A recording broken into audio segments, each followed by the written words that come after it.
Hey everyone, welcome to Quest of Satvik. ఇక్కడ మన Moto చాలా simple, always dig in to the code and understand the code. ఈ ఛానల్లో ఈ series మనకి ప్రాబ్లమ్ సాల్వింగ్ మీద ఫోకస్ చేయడానికి హెల్ప్ అవుతాయి. అండ్ ఈ సిరీస్ ఫినిష్ అయ్యేలోపు మనకి ఒక ప్రాబ్లమ్ని ఎలా అప్రోచ్ అవ్వాలి, ఎలా సాల్వ్ చేయాలి అండ్ ఎలా ఆప్టిమైజ్ చేయాలనే క్లారిటీ వస్తుంది. నేను ఇక్కడికి టీచ్ చేయడానికి రాలేదు, బట్ మీతో కలిసి నా ఈ కోడింగ్ జర్నీని కంటిన్యూ చేద్దామని వచ్చా. And this is kind of a coding quest. I want you guys to join Quest of Satvik. Without any further delay, let's get into the video. First, let's go through the content of this video. మన ఈ problem solving series కోసం మనం చూస్ చేసుకుంటున్న language Java. So అన్నిటికంటే ముందు అసలు Java ఎందుకు చూస్ చేసుకుంటున్నాం, జావా అంటే ఏంటి అనేది చూద్దాం. ఆ తర్వాత ఒక బేసిక్ జావా ప్రోగ్రామ్ని రన్ చేసి దాంట్లో each and every corner and each and every keyword మీద ఫోకస్ చేద్దాం. మన ఫస్ట్ జావా ప్రోగ్రామ్ని రన్ చేశాక అసలు జావా వర్చువల్ మెషిన్ అంటే ఏంటి అండ్ ఒక ప్రోగ్రామ్ని రన్ చేయడానికి అది ఎలా యూజ్ అవుతుందో చూద్దాం. నెక్స్ట్ అసలు ప్రాబ్లమ్ సాల్వింగ్ అంటే ఏంటి, ప్రాబ్లమ్ సాల్వింగ్లో ఫాలో అవ్వాల్సిన స్టెప్స్ గురించి తెలుసుకుందాం. Let's also learn about flow charts and pseudo codes. ఆ తర్వాత మనం కొన్ని problem solving related practice questions చేసి let's end this video after looking at the assign task of this video. Firstly Java అంటే ఏంటి, వాట్ ఈస్ జావా? జావా ఒక high level language, అంటే చదవడానికి రాయడానికి ఈజీగా ఉండేలా మెషిన్తో కమ్యూనికేట్ చేయడానికి క్రియేట్ చేసిన ఒక హ్యూమన్ ఫ్రెండ్లీ లాంగ్వేజ్ అనమాట. జావా ఒక class based object oriented programming language and it is also a platform independent language. అంటే జావా వర్చువల్ మెషిన్ని యూస్ చేసి జావా కోడ్ని ఎక్కడైనా రన్ చేయొచ్చు. మనం క్లాసెస్ గురించి, బైట్ కోడ్ గురించి, జావా వర్చువల్ మెషిన్ గురించి ముందు ఇదే వీడియోలో తెలుసుకుందాం. Where can we use Java? Okay, ఇప్పుడు మనం జావాని ఎక్కడ యూస్ చేస్తారో తెలుసుకుందాం. జావాని నేటివ్ మొబైల్ అప్లికేషన్స్ బిల్డ్ చేయడానికి, వెబ్ అప్లికేషన్స్ ఇంకా డెస్క్టాప్ అప్లికేషన్స్ క్రియేట్ చేయడానికి, వెబ్ సర్వర్స్ అండ్ అప్లికేషన్ సర్వర్స్ని మెయింటైన్ చేయడానికి అండ్ ఇంకా క్లౌడ్ కంప్యూటింగ్ లాంటి చాలా టెక్నాలజీస్లో యూస్ చేస్తారు. Most of the big tech companies ఇప్పటికీ జావాని ప్రిఫర్ చేస్తారు as it is highly secured. Okay, మనం ఇప్పుడు మన ఫస్ట్ జావా ప్రోగ్రామ్ని స్టార్ట్ చేద్దాం. నేను జావా ప్రోగ్రామ్ని VS కోడ్లో రన్ చేస్తున్నా అండ్ నేను ఈ వీడియోలో ఇన్స్టాలేషన్ పార్ట్ ఏం చూపించట్లేదు, but I want you guys to install Java and a code editor of your choice by the next video. ఇంకా మనం కోడ్లోకి వెళ్ళిపోదాం. మనం ఇప్పుడు ఒక హెలో వరల్డ్ ప్రోగ్రామ్ రాద్దాం. బేసిక్గా ఆగిపోవద్దు, we have a lot to learn even from the hello world program రాసే ముందు మనం ఒక .java ఫైల్ని క్రియేట్ చేసుకోవాలి. ఒక జావా ప్రోగ్రామ్ రాసే అప్పుడు జావా క్లాసెస్ ఎప్పుడూ క్యాపిటలైజ్ చేస్తాం అండ్ జావాలో ఫైల్ నేమ్ ఆ క్లాస్లో ఉండే పబ్లిక్ క్లాస్ నేమ్కి మ్యాచ్ అవ్వాలి. దట్ మీన్స్ మనం ఫైల్ నేమ్ని కూడా క్యాపిటలైజ్ చేయాలి, అప్పుడే మనం ఎగ్జిక్యూట్ చేయగలుగుతాం. సో ఇప్పుడు నేను helloworld.java అని ఒక ఫైల్ క్రియేట్ చేసా. This file name follows Pascal case convention. Now we're done with the file creation. ఇంకా ఒక పాయింట్ ఏంటంటే, మనం ఒకవేళ ఒక కస్టమ్ ఫైల్ని క్రియేట్ చేయకపోతే మన డిఫాల్ట్ ఫైల్ నేమ్ main.java అని ఉంటుంది and default class name main అని ఉంటుంది. బట్ మనం ఇప్పుడు helloworld.java అని ఒక ఫైల్ క్రియేట్ చేసాం కాబట్టి మన క్లాస్ నేమ్ కూడా hello world అని ఇవ్వాలి. As I said earlier, the file name should match with the public class name in the Java file. Now let's try to understand the first line of our code. We all know that Java ఒక class based language అని. That means జావాలో executable code యొక్క ప్రతి ఒక్క line with in క్లాస్లోనే ఉండాలి. ఇంతకీ class అంటే ఏంటి అంటారా? క్లాస్ అంటే ఒక బ్లూ ప్రింట్. క్లాస్ని మనం ఆబ్జెక్ట్స్ బిల్డ్ చేయడానికి యూస్ చేస్తాం. Class consists of set of variables and methods. Objects యొక్క స్టేట్ని అండ్ వాటి బిహేవియర్ని క్లాస్లో ఉన్న ప్రాపర్టీస్ అండ్ మెథడ్స్ డిటర్మైన్ చేస్తాయి. ఫర్ సపోజ్ ఫ్రూట్ని ఒక క్లాస్ అనుకుంటే మ్యాంగో, బనానా, యాపిల్ ఇవన్నీ ఆబ్జెక్ట్స్ అవుతాయి. And displaying its colour, ripening state, nutrition info ఇలాంటివన్నీ మెథడ్స్ అవుతాయి. ఇంకా క్లాసెస్ గురించి, ఆబ్జెక్ట్స్ గురించి మనం ముందు వచ్చే ఆబ్జెక్ట్ ఓరియంటెడ్ ప్రోగ్రామింగ్ వీడియోస్లో నేర్చుకుందాం. సో ఈ లైన్ ఆఫ్ కోడ్ నుండి మనం నేర్చుకోవాల్సింది ఏంటంటే, మనం పబ్లిక్ అనే ఒక యాక్సెస్ మాడిఫైర్ని యూజ్ చేసి హలో వరల్డ్ అనే క్లాస్ని పబ్లిక్గా డిక్లేర్ చేస్తాం. ఇలా పబ్లిక్గా డిక్లేర్ చేయడం వల్ల ఆ పర్టిక్యులర్ హలో వరల్డ్ అనే క్లాస్ని మనం ఎక్కడి నుండి అయినా యాక్సెస్ చేయొచ్చు, ఈవెన్ ఫ్రమ్ అదర్ ఫైల్స్. నా let's go to our second line of code, which is public static void main string args. ఈ లైన్ ఆఫ్ కోడ్ మనకి చాలా ఇంపార్టెంట్. ఇది జావా కోడ్లో ఒక ఎంట్రీ పాయింట్ లాగా. దట్ మీన్స్ మన కోడ్ ఎగ్జిక్యూషన్ ఇక్కడ నుండే స్టార్ట్ అవుతుంది. Let's break it down further. Public, as I said earlier, public అనేది ఒక యాక్సెస్ మాడిఫైయర్. మెయిన్ మెథడ్ని పబ్లిక్గా డిక్లేర్ చేయడం వల్ల మనం క్లాస్ బయట నుండి కూడా మెయిన్ మెథడ్ని యాక్సెస్ చేయొచ్చు. స్టాటిక్, ఇప్పుడు మనం ఒక క్లాస్లో ఉన్న మెథడ్స్ని పిలవాలి అంటే we need to create an object for that particular class. But ఇక్కడ మనం స్టాటిక్ అనే కీవర్డ్ని యూజ్ చేయడం వల్ల ఆబ్జెక్ట్ క్రియేట్ చేయకుండానే మెయిన్ మెథడ్ని పిలవచ్చు. Void is a return type which returns nothing. అంటే కోడ్ ఎగ్జిక్యూట్ అవుతుంది కానీ ఏ వాల్యూని రిటర్న్ చేయదు. Main is the starting point of the Java programme. Java virtual machine కూడా మెయిన్ ఫంక్షన్ నుండే ఎగ్జిక్యూషన్ స్టార్ట్ చేస్తుంది. స్ట్రింగ్ ఆర్గ్స్ అనేది మోస్ట్లీ కమాండ్ లైన్ ఆర్గ్యుమెంట్స్ని పాస్ చేయడానికి మనం యూజ్ చేస్తాం. సో బేసికల్లీ ఈ లైన్ నుండి జావా వర్చువల్ మెషిన్ కోడ్ ఎగ్జిక్యూషన్ని స్టార్ట్ చేస్తుంది. ఇప్పుడు మనం హలో వరల్డ్ని ప్రింట్ అవ్వడానికి ఒక అవుట్పుట్ స్టేట్మెంట్ని రాయాలి. We have to right this statement inside the main function it self. Now let's start writing hour third line of code, which is system.out.println hello world. Now let's break it down further. System అనేది ఒక predefined built-in class. ఈ class మనకి system related రీసోర్సెస్ని provide చేస్తుంది. Out అనేది system class యొక్క static member and it is also an object of print stream class. ఇక్కడ print stream class అనేది input and అవుట్పుట్స్ని manage చేస్తుంది. సో ఇప్పుడు అవుట్ అనేది సిస్టమ్ క్లాస్ లోపల ప్రింట్ స్ట్రీమ్ యొక్క ఆబ్జెక్ట్ అనమాట. అండ్ సిస్టమ్ క్లాస్లో అవుట్ అనేది పబ్లిక్ స్టాటిక్ ఫైనల్ ఫీల్డ్ లాగా డిక్లేర్ చేయబడి ఉంటుంది. దానివల్లే మనం సిస్టమ్కి ఒక ఆబ్జెక్ట్ని క్రియేట్ చేయకుండానే ఆ ఫీల్డ్ని యూస్ చేసుకోగలుగుతున్నాం. println అనేది ప్రింట్ స్ట్రీమ్ యొక్క మెథడ్. అంటే printlnని యూస్ చేసి మనం ఒక లైన్ని ప్రింట్ చేయొచ్చు ఫాలోడ్ బై న్యూ లైన్. ఇక్కడ నేను ఇంకొక లైన్ ప్రింట్ చేస్తున్నా which says hello from Saatvi. I want you guys to replace your names and play around with the print statements and understand the code. ఇప్పుడు మనం అసలు మన జావా కోడ్ని ఎలా ఎగ్జిక్యూట్ చేయాలో చూద్దాం. మనం రాసిన జావా కోడ్ మనకి చాలా ఈజీగా అర్థమవుతుంది, బట్ కంప్యూటర్కి అది అర్థం కాదు. కంప్యూటర్కి 0s and 1s మాత్రమే అర్థమవుతాయి, which is also called as machine code. ఇప్పుడు మనం మన హై లెవెల్లో ఉన్న జావా కోడ్ని లో లెవెల్ మెషిన్ కోడ్లోకి ఎలా మార్చాలో చూద్దాం. దానికోసం జావా కోడ్ని బైట్ కోడ్ని మెషిన్ కోడ్ లాగా మార్చాల్సి ఉంటుంది. ఈ ప్రాసెస్ని మనం ఇప్పుడు ఇన్ డీటెయిల్గా నేర్చుకుందాం. ఫస్ట్ మనం కోడ్ని కంపైల్ చేయడానికి టర్మినల్ ఓపెన్ చేసి ఎక్కడైతే జావా ఫైల్ని సేవ్ చేసామో ఆ లొకేషన్లో Java C space hello world.java అనే కమాండ్ని రన్ చేస్తాం. ఇక్కడ జావా సి అంటే జావా కంపైలర్. ఇది మన .java ఫైల్ని .class ఫైల్గా కన్వర్ట్ చేస్తుంది. Now let's get back to our code and start executing it. ఇప్పుడు నేను ఈ కోడ్ని విఎస్ కోడ్లో రన్ చేయకుండా స్టాండర్డ్గా టర్మినల్లోనే రన్ చేస్తున్నా. బట్ నెక్స్ట్ వీడియోస్లో విఎస్ కోడ్లో కూడా ఎలా రన్ చేయాలో చూపిస్తా. యాజ్ ఐ సెడ్ ఎర్లియర్, మనం జావా ఫైల్ సేవ్ అయి ఉన్న లొకేషన్కి వెళ్ళాలి. నేను నా helloworld.java ఫైల్ని క్వెస్ట్ ఆఫ్ సాత్వి అనే ఒక ఫోల్డర్లో సేవ్ చేశా. In order to access that location నేను యూజ్ చేస్తున్న command cd space quest of Sathvi. And done. ఇప్పుడు మనం ఇంకా కోడ్ కంపైలేషన్ కోసం కమాండ్ రాద్దాం. That is javac space helloworld.java. ఈ కమాండ్ వల్ల మనకి .class ఫైల్ క్రియేట్ అవుతుంది within the same folder. ఈ .class ఫైల్లోనే మనం ఇంతవరకు చెప్పుకుంటున్న బైట్ కోడ్ ఉంటుంది. బైట్ కోడ్ అంటే JVMకి అర్థమయ్యే లాంగ్వేజ్. బైట్ కోడ్ అంటే మిడ్ లెవెల్ ఇన్స్ట్రక్షన్స్ అన్నమాట.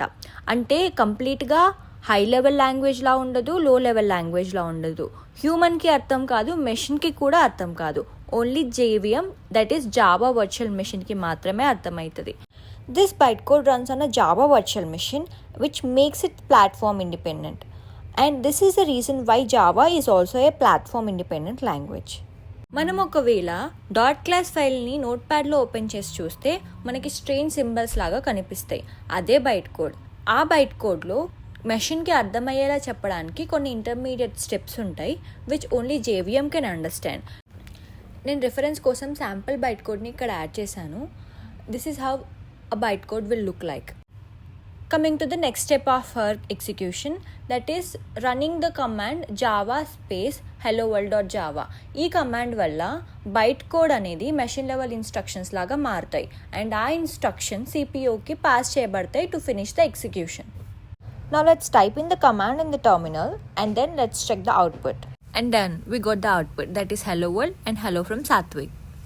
ఇప్పటివరకు మనం చెప్పుకున్న వాటి రిలేటెడ్ నేను ఒక అనాలజీ క్రియేట్ చేసి పెట్టా, అది ఇక్కడ పెడుతున్నాను. Just have a look at it and you'll understand the summary of whatever I said so far. ఇప్పుడు మనం ఇంకా ప్రాబ్లమ్ సాల్వింగ్ మీద ఫోకస్ చేద్దాం. Now let's try to learn about key steps that we need to solve a problem. ముందుగా మనం ఒక క్వశ్చన్ని చూడగానే, ఒక ప్రాబ్లమ్ని చూడగానే we have to understand the problem.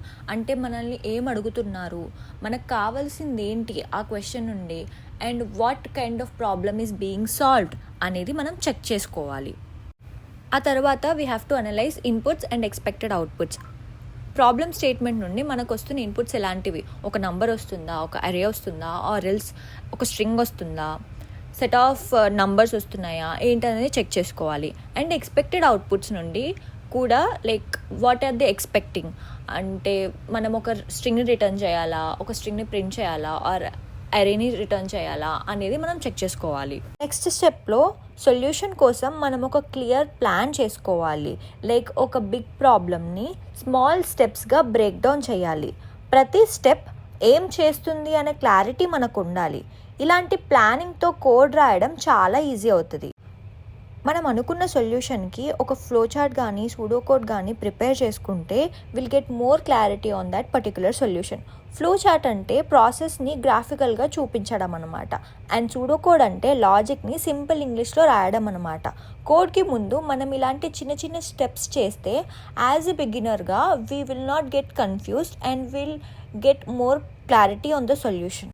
Okay, so ఇప్పుడు మన సొల్యూషన్ని రియల్ కోడ్గా మార్చాల్సిన టైం అనమాట. ఇది చాలా ఇంపార్టెంట్ స్టెప్, ఎందుకంటే ఇది మన ఫైనల్ ఇంప్లిమెంటేషన్ అనమాట. మనం సూడో కోడ్ ఆర్ ఫ్లో చార్ట్తో ఆల్రెడీ సొల్యూషన్ మీద మంచి క్లారిటీతో ఉంటాం. సో ఇప్పుడు ఆ స్టెప్స్ని బేస్ చేసుకొని కోడ్ రాయడం స్టార్ట్ చేయాలి. అండ్ కోడ్ రాసిన తర్వాత ఎర్రర్స్ చెక్ చేసుకుంటూ ఫైనల్ అవుట్పుట్ వరకు మనం వెళ్ళాలి. కోడ్ రాయడం అయిపోయాక we have to check if the code is working properly or not. అది చెక్ చేయడానికి మనం multiple test cases and different test కేసెస్ని ట్రై చేయాలి. డిఫరెంట్ ఇన్పుట్స్తో టెస్ట్ చేయాలి. బగ్స్ ఏమైనా ఉంటే వాటిని ఫిక్స్ చేసేసి కోడ్ని బెటర్గా ఆప్టిమైజ్ చేయాలి. ఆ ఆప్టిమైజేషన్ గురించి ఆలోచించడం వల్ల ఒకటే ప్రాబ్లమ్కి మనకి డిఫరెంట్ కైండ్ ఆఫ్ సొల్యూషన్స్ దొరుకుతాయి, which will help us in improving our logical thinking. Now let's learn more about flowcharts and pseudocodes. Coming to the flowchart is like a diagram that shows the logic behind our code before we write the actual lines of code. ఇప్పుడు ఒక flowchart రాయడానికి మనకు కావాల్సిన basic components ఏంటో చూద్దాం. First symbol వచ్చేసి ఓవెల్ని every flowchart start చేయడానికి అండ్ ఎండ్ చేయడానికి యూస్ చేస్తాం. సెకండ్ వచ్చేసి ప్యారలలోగ్రామ్, ఇది ఇన్పుట్ అండ్ అవుట్పుట్ ఆపరేషన్స్ కోసం యూస్ చేస్తాం, like entering a number or printing the result. And third వచ్చేసి రెక్టాంగిల్, ఇది ఒక process symbol. It represents any logic or action like calculations, checking or assignments, something like sum is equals to a+b అని పెట్టడం, అలాంటి వాటి కోసం use చేస్తాం అనమాట. అండ్ నెక్స్ట్ వచ్చేసి యారో మార్క్స్ని ఫ్లోని రిప్రజెంట్ చేయడానికి, ఫ్లోని చూపెట్టడానికి యూస్ చేస్తాం, like start to input to process and process to decision are output, ఇలాంటివి మనం చూపేయడానికి ఫ్లో కోసం అని యూజ్ చేస్తాం. ఆ తర్వాత lastly we have the diamond shape which we use it for the decision అనమాట. అంటే ఏదైనా కండిషన్ని చెక్ చేయడానికి, if it is true or false అలాంటివి చెక్ చేయడానికి మనం డైమండ్ షేప్ని యూజ్ చేస్తాం. సో ఇప్పుడు మనం హెల్లో ప్లస్ ఆర్ నేమ్ని ప్రింట్ చేయడానికి ఒక చిన్న ఫ్లో చార్ట్ రాసి చూద్దాం. Let's begin with the oval shape which represent the starting of the flow chart and next the arrow mark. ఈ యారో మార్క్ మన ఫ్లో చార్ట్ యొక్క ఫ్లోని రిప్రజెంట్ చేస్తుంది. And now let's take a string input and let's represent it with the parallelogram. ఆ తర్వాత మనం తీసుకున్న name ఇన్పుట్ని హెల్లోతోని concatenate చేసి అవుట్పుట్లో స్టోర్ చేస్తున్నాం అనమాట. సో ఇదేంటి, ఇది ఒక ప్రాసెస్ కాబట్టి ఆ ప్రాసెస్ని మనం రెక్టాంగిల్ షేప్తో రిప్రజెంట్ చేస్తున్నాం. అండ్ ఎట్ ది ఎండ్ అవుట్పుట్లో మనం హెల్లో ప్లస్ నేమ్ని స్టోర్ చేసాం కదా, ఆ అవుట్పుట్ని ప్రింట్ చేయాలి. సో ప్రింట్ చేయడం కోసం మనం ఏం చేస్తాం, మళ్ళీ ఇంకో పారలోగ్రామ్ తీసుకొని అవుట్పుట్ని అక్కడ రిప్రజెంట్ చేస్తున్నాం. ఆ తర్వాత we are ending the flow. So ఫ్లోని ఎండ్ చేయడానికి again we are picking a oval shape. ఇప్పుడు ఒక బేసిక్ ఫ్లో చార్ట్ ఎలా రాయాలో మనకు ఒక క్లారిటీ వచ్చింది. Now let's learn how to right a pseudo code. Coming to the pseudo code. Pseudo code అంటే ఏం లేదు, మన లాజిక్ని సింపుల్ వర్డ్స్లో పెట్టడం అనమాట. సూడో కోడ్ రాయడానికి సెట్ ఆఫ్ రూల్స్ ఏమి ఉండవు అండ్ ఏ పర్టికులర్ సింటాక్స్ ఉండదు. సో మనకి నచ్చినట్టుగా మన ఓన్ లాంగ్వేజ్లో మనం సూడో కోడ్ని రాసుకోవచ్చు. మనం ఇందాక రాసిన ఫ్లో చార్ట్కి మనం ఇప్పుడు ఒక సూడో కోడ్ రాసి చూద్దాం. ఫస్ట్లీ రీడ్ ఇన్పుట్ నేమ్ అంటే మనం నేమ్ అనే వేరియబుల్లో ఇన్పుట్ స్ట్రింగ్ని స్టోర్ చేస్తున్నాము. దట్ మీన్స్ రీడ్ చేసి స్టోర్ చేస్తున్నాం అనమాట. తర్వాత మన నెక్స్ట్ లైన్ వచ్చేసి output equals to hello plus name. అంటే ఇప్పుడు హెల్లో అనే స్ట్రింగ్కి నేమ్ అనే స్ట్రింగ్ని కంకాటినేట్ చేసి అవుట్పుట్ అనే వేరియబుల్లో స్టోర్ చేస్తున్నాం. ఈ హోల్ ప్రాసెస్ని రిప్రజెంట్ చేయడానికి మనం సెకండ్ లైన్ ఆఫ్ కోడ్ని రాసామన్నమాట. And coming to the third line of code, print output. So ఏదైతే అవుట్పుట్ వేరియబుల్ ఉందో అవుట్పుట్ వేరియబుల్లో ఉన్న డేటాని మనం ఇప్పుడు ప్రింట్ చేస్తున్నాం. దానికోసం ప్రింట్ అవుట్పుట్ అనే స్టేట్మెంట్ని యూజ్ చేస్తున్నాం. At the end we have the exit statement. అంటే ఎగ్జిట్ స్టేట్మెంట్ ఒక ప్రోగ్రామ్ ఎండ్ అవుతుంది అని రిప్రజెంట్ చేయడానికి మనం యూజ్ చేస్తాం అనమాట. ఈ ఎగ్జిట్ స్టేట్మెంట్ ఏదైతే ఉందో that is not at all mandatory. మీకు నచ్చితే యూజ్ చేసుకోవచ్చు, లేదంటే లేదు. బట్ నేను ఇక్కడ ద ప్రోగ్రామ్ ఎండ్స్ హియర్ అని మీకు క్లారిటీగా చెప్పడానికి ఎగ్జిట్ స్టేట్మెంట్ని యూజ్ చేస్తున్నా. And pseudo code never has any rules కాబట్టి మీకు అర్థమయ్యే విధంగా అండ్ ఈ కోడ్ని చూసి మీరు మీ యాక్చువల్ కోడ్ లైన్ని రాయగలిగేలాగా మీరు మీ సూడో కోడ్ని రాసుకోవాలి. ఇప్పుడు మనం కొన్ని ప్రాబ్లమ్ స్టేట్మెంట్స్ని సాల్వ్ చేద్దాం సో దట్ మనకి ఫ్లో చార్ట్స్ గీయడం అండ్ సూడో కోడ్ చేయడం కూడా ప్రాక్టీస్ అవుతుంది. Our first problem statement is to check if a number is even or odd. So ఈ ప్రాబ్లమ్ స్టేట్మెంట్ని సాల్వ్ చేయడానికి అన్నిటికంటే ముందు మనం కొన్ని క్వశ్చన్స్ వేసుకోవాలి. Like what we have, what should we do, what will be the output అని. So ఇక్కడ మనకి ఈ ప్రాబ్లమ్ స్టేట్మెంట్ని సాల్వ్ చేయడానికి వాట్ వీ హ్యావ్ అంటే we have a number. To check if a number is even or odd అంటే దాని అర్థం like we will be having a number as the input అని. And what should we do అంటే we need to check if the number is even or odd. And ఆ తర్వాత what will be the output అంటే output ఏమొస్తుంది at the end. ఒకవేళ ఒక number even అయితే even అని ప్రింట్ చేస్తాం, లేదు అంటే ఆడ్ అని ప్రింట్ చేస్తాం అనమాట. So this is how we have to figure out things. ఇప్పుడు మన ఫ్లో చార్ట్ని మనం ఓవెల్ షేప్తో స్టార్ట్ చేస్తున్నాం. ఆ తర్వాత యూజర్ నుండి ఒక నంబర్ ఇన్పుట్గా తీసుకుంటున్నాం. ఫర్ ఎగ్జాంపుల్ 7 కానీ 10 కానీ యూజర్ ఏ నంబర్ ఇస్తే ఆ నంబర్ని మనం ఇన్పుట్గా తీసుకుంటాం అనమాట. And we are representing it with the parallelogram. Next స్టెప్లో మనం చేసే మెయిన్ టాస్క్ ఏంటంటే ఆ నంబర్ని 2తో డివైడ్ చేసి రిమైండర్ని చెక్ చేస్తాం. సింపుల్గా చెప్పాలి అంటే number modulus 2 is equal to 0 or not అనేది మనం చెక్ చేస్తున్నాం అనమాట. ఇక్కడ మాడ్యులస్ ఆపరేటర్ ఎందుకు వాడుతున్నాము అంటే మాడ్యులస్ ఆపరేటర్ ఏం చేస్తుంది అంటే ఒక నంబర్ని 2తో కానీ ఏదైనా నంబర్తో కానీ డివైడ్ చేసినప్పుడు ఏదైతే రిమైండర్ ఉంటుందో ఆ రిమైండర్ని రిటర్న్ చేస్తుంది అనమాట. So we are checking if the number modulus 2 is equal to 0 or not. And we are representing this decision with a diamond shape. ఒకవేళ ఈ కండిషన్ ట్రూ అయితే అంటే రిమైండర్ 0 అయితే నంబర్ ఈవెన్ అని అర్థం. అప్పుడు మనం ఈవెన్ అని అవుట్పుట్లో ప్రింట్ చేస్తాం. లేదు రిమైండర్ 0 కాకపోతే ఒకవేళ రిమైండర్ 1 అయితే నంబర్ ఆడ్ అని అర్థం. అప్పుడు అవుట్పుట్లో ఆడ్ అని ప్రింట్ చేస్తాం. ఈ ప్రాసెస్ అంతా ఫినిష్ అయిపోయిన తర్వాత మనకు కావాల్సిన అవుట్పుట్ వచ్చిన తర్వాత we will end the flow chart రాయడం అయిపోయింది. Now let's start writing the pseudo code రాస్తూనే ప్రోగ్రామ్ని కొంచెం డ్రై రన్ చేద్దాము. The first step is reading the input. User నుండి మనం ఇన్పుట్ తీసుకోవాలి and let's assume it is 5 and we need to check if it is even or odd. So first line of our pseudo code is read input number.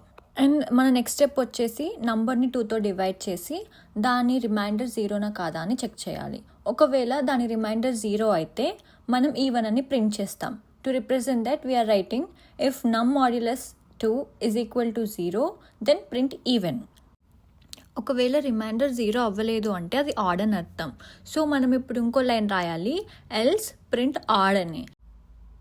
మనం ఇందాక assume చేసుకున్న number 5 కదా, ఇప్పుడు 5ని 2తో డివైడ్ చేస్తే మనకి రిమైండర్ 0 రాదు. సో దాని అర్థం ఏంటి, అది ఒక ఆడ్ నెంబర్ అని. సో ఎట్ ద ఎండ్ మనకి ఆడ్ అని ప్రింట్ అవుతుంది. And the final step is exit. After completing this execution the program is going to exit. ఈ ప్రాబ్లమ్ స్టేట్మెంట్కి flow chart and pseudo code రాయడం అయిపోయింది. Now let's start solving another problem. Now coming to the problem statement 2, this problem statement is to find maximum of 3 numbers. So ఈ problem స్టేట్మెంట్లో what we have అంటే we have 3 numbers and what should we do అంటే we need to find largest number among 3 numbers అనమాట. What will be the output అంటే at the end మనం largest number ఏదైతే ఉందో ఆ 3 numbers దాన్ని print చేస్తాం అనమాట. Here we have the flow chart for this problem statement. ఈ ఫ్లో చార్ట్ వెనక చాలా సింపుల్ లాజిక్ ఉంది. లైక్ ఇప్పుడు మనం ఏబిసి అని 3 numbers తీసుకుంటే ముందు ఏని బీతో కంపేర్ చేస్తాం అండ్ కంపేర్ చేసిన తర్వాత ఆ 2 numbers ఏదైతే గ్రేటెస్ట్ నెంబర్ ఉందో దాన్ని సితో కంపేర్ చేస్తాం. మళ్ళీ ఆ 2 numbers ఏదైతే గ్రేటెస్ట్ నెంబర్ ఉందో దాన్ని ప్రింట్ చేస్తాం అనమాట. Now let's understand this logic clearly with the help of the flow chart. ముందు మనం మన ఫ్లో చార్ట్ని స్టార్ట్ చేస్తాం. ఆ తర్వాత యూజర్ నుండి ఏబిసి అని 3 numbers ఇన్పుట్గా తీసుకుంటాం. Next we will start comparing A and B. ఒకవేళ A greater than B true అయింది అంటే A is the bigger number అని అర్థం. So we need to compare A and C again. If A is greater than C అనే condition true అయింది అంటే దాని అర్థం ఏంటి, ఏ బిసి 3 numbers కూడా A is the greatest number అని. So we need to print A. If ఆ condition fail అయింది అంటే C is the greater number అని. So we have to print C. And coming back to the condition A greater than B, ఇక్కడ ఆ condition fail అయింది అంటే that means అది false అని and B is greater than A అని.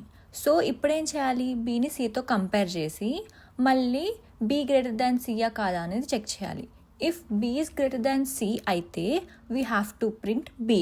అలా కాదు ఇట్ ఈస్ ఫాల్స్ అయితే we have to print C. And at last we need to end the flow chart. We are done with the flow chart. Now let's start writing the pseudo code.